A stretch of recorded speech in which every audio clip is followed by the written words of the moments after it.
The less invasive stabilization system DF, called LISS for short, was developed for the fixation of distal fractures of the femur.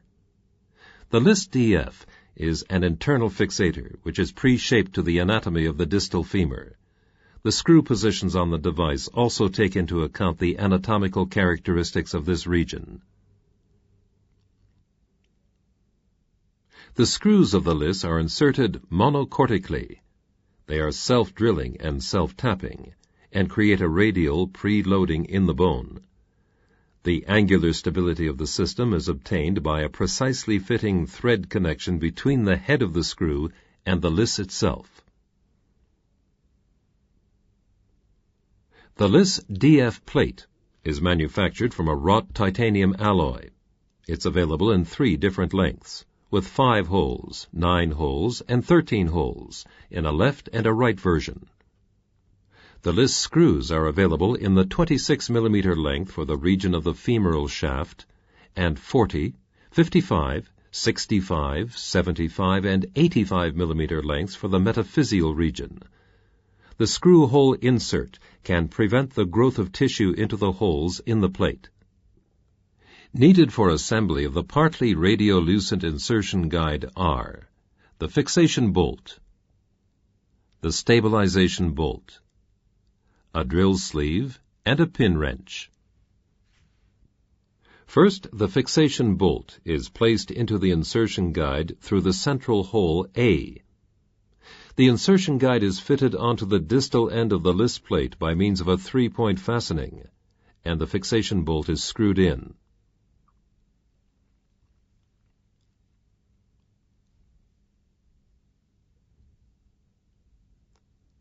The connection is stabilized by tightening the nut of the fixation bolt, first by hand, and then with the pin wrench.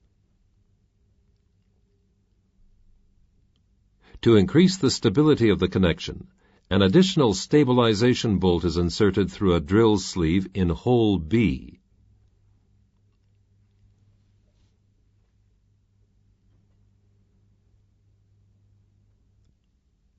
To help in the reduction of distal fractures of the femur, the knee should be placed in flexion in order to relieve the tension of the gastrocnemius muscle.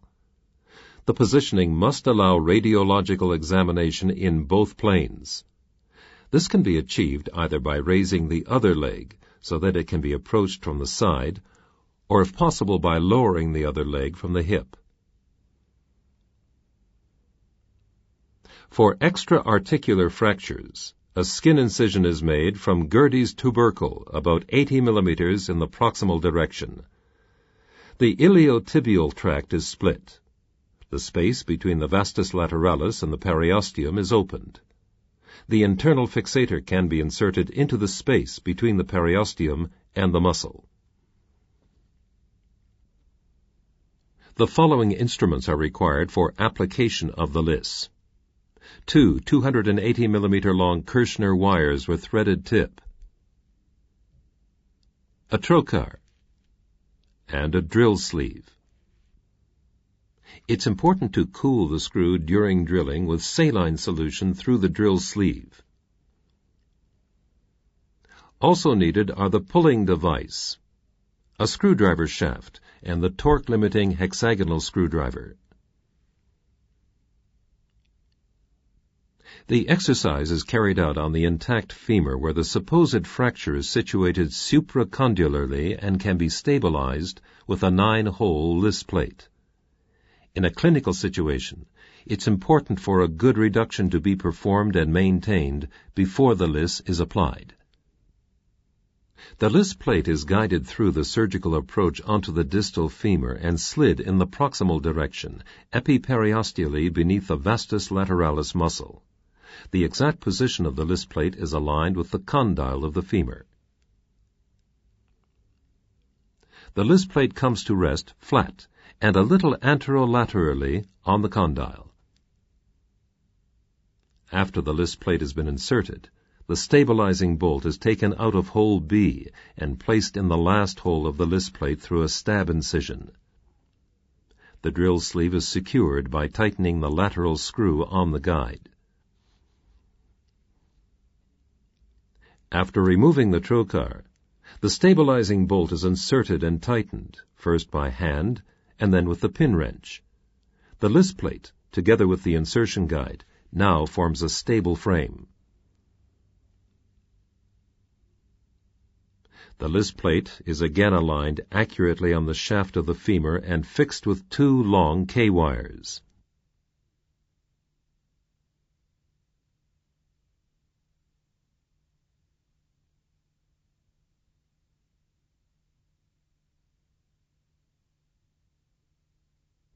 The LISS plate must be securely positioned on the lateral face of the femur. Before the next stage, it's essential that the position be checked in both planes. Before the first screw can be inserted, the distance between the femur and the LISS plate has to be fixed with the pulling device. For this, the pulling device is inserted through a drill sleeve monocortically. The drill sleeve is removed. The device is tightened by means of a knurled nut.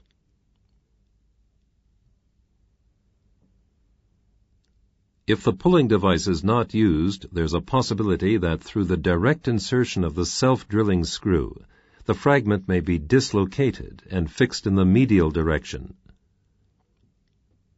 However, the pulling device can also serve as an aid in the reduction of the fracture by pulling a fragment onto the LISS plate and securing it in this position.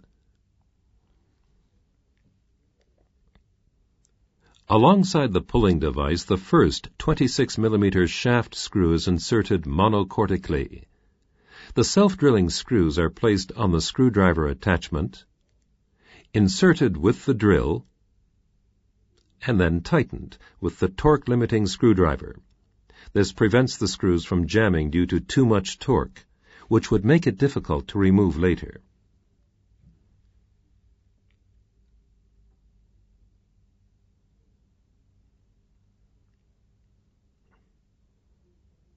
While only 26 mm long screws are used in the region of the shaft of the femur, the lengths of the screws for holes A to F on the distal insertion guide are defined through the maximum width of the condyle. The width of the condyle can be determined either by means of an X-ray and the magnification factor of the X-ray, or during the operation. In this example, the width of the condyle is 90 millimeters. As seen on the instrument set, the lengths of the screws are determined by the true width of the condyle. Here, the third section is used. Alternatively, the lengths of the individual screws can be defined with the following instruments: a 280 millimeter K-wire, a guide sleeve for K-wires, a drill sleeve, and a direct measuring device for K-wires.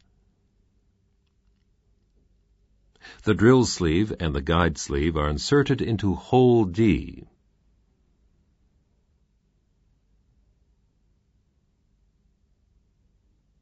The K-wire is placed in position.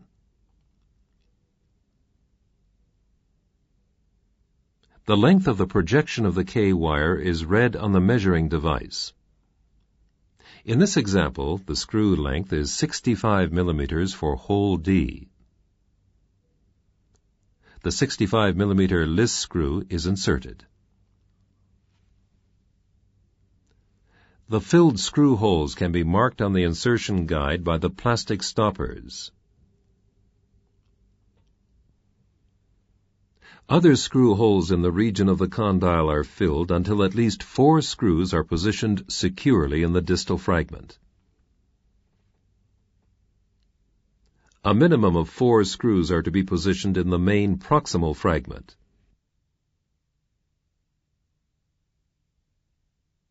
When at least 2 screws are securely anchored in the shaft, the pulling device can be removed and a screw inserted.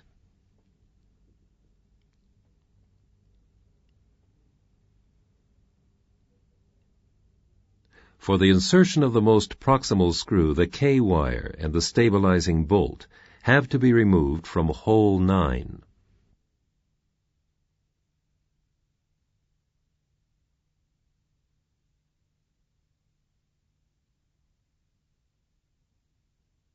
The locking bolt is loosened in order to remove the insertion guide.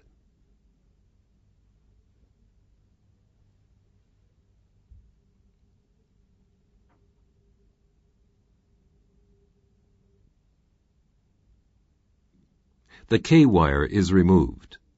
The central hole, A, can be used for either a screw hole insert or with a regular screw. The insert prevents tissue from growing into the hole, so that the insertion handle can be securely remounted for a later removal of the implant. Alternatively, a screw can be inserted in the same direction as the previous K-wire.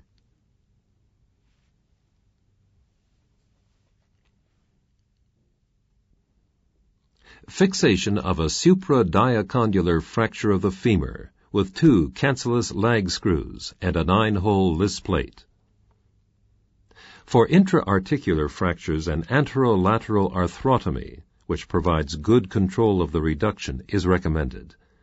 This arthrotomy also accepts the subsequent insertion of the fixator and can be used to insert lag screws from medial. The incision is close to the lateral margin of the patella. The lateral retinaculum is also incised at the same distance from the patella.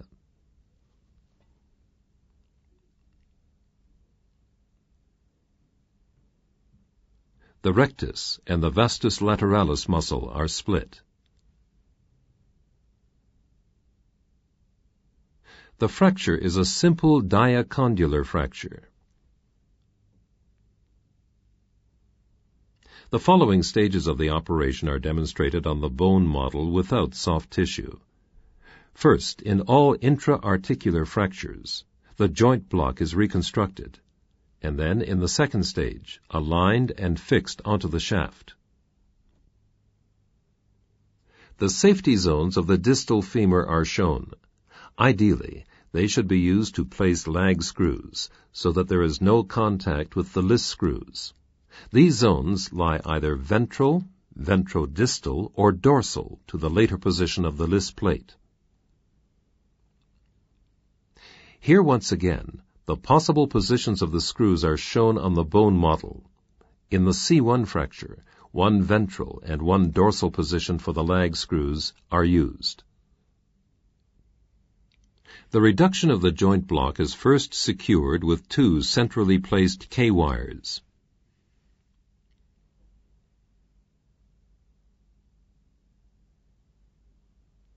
Two 6.5 millimeter titanium cancellous bone screws with a 32 millimeter thread serve as lag screws. For their insertion, these instruments are necessary. Pre-drilling with a 4.5 millimeter drill bit, parallel to the level of the ventral condyle.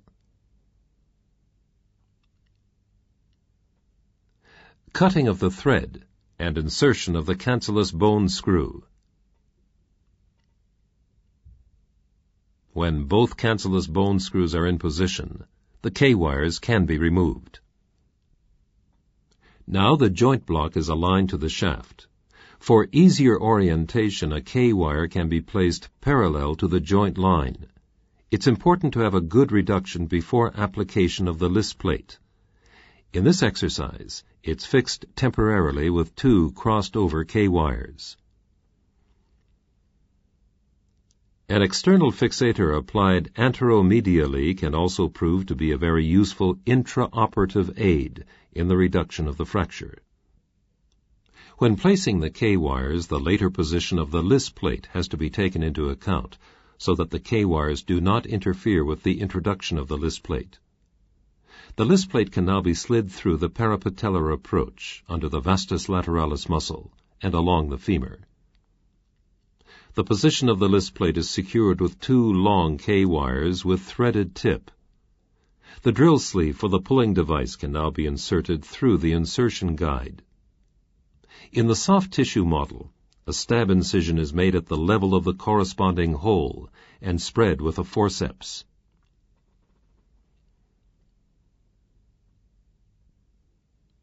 The drill sleeve with trocar is inserted until the clamp ring of the drill sleeve engages on the guide. The trocar is removed, and in this case the pulling device is drilled in. The drill sleeve is removed, and the distance between the shaft of the femur and the LISS plate is fixed by tightening the knurled nut on the pulling instrument. A 26 mm screw is inserted alongside the pulling instrument, and the filled hole is marked on the insertion guide with a plastic stopper.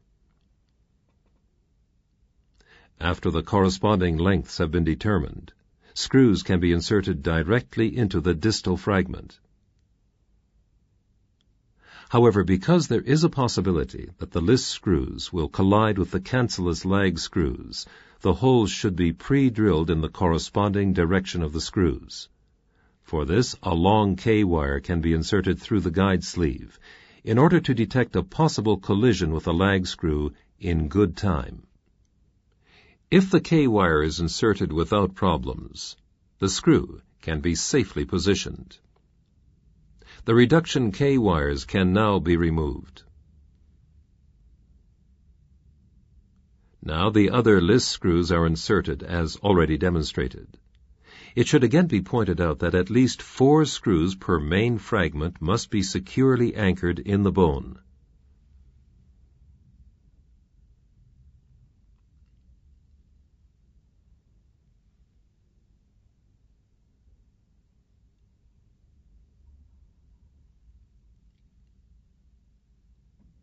The insertion handle is removed by loosening the fixation bolt.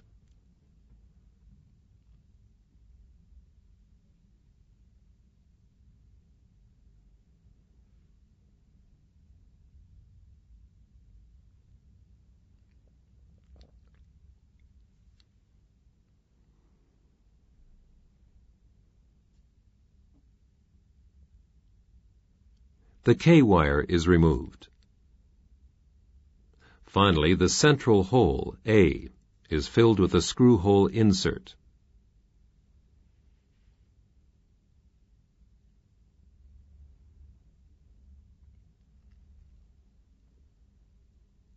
With the appropriate alignment, the LISS plate is positioned well on the lateral distal femur without causing irritation to the soft tissue.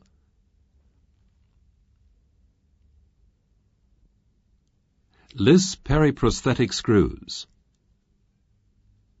The LISS system is also suitable for the treatment of periprosthetic fractures. If the fracture is treated while a prosthetic shaft or an intramedullary force carrier, a nail, is in place, specific short screws are available for the application of the LISS plate. The gold-colored screws are available in lengths from 14 mm to 18 mm. Unlike the regular blue screws, they do not have a drill tip, so that drilling before inserting the screws is necessary. The 4.3 mm drill bit with the corresponding 7.2, 4.3 drill sleeve is used. A drill depth of 14 or 18 mm is possible. Then the corresponding screw is inserted through the trocar.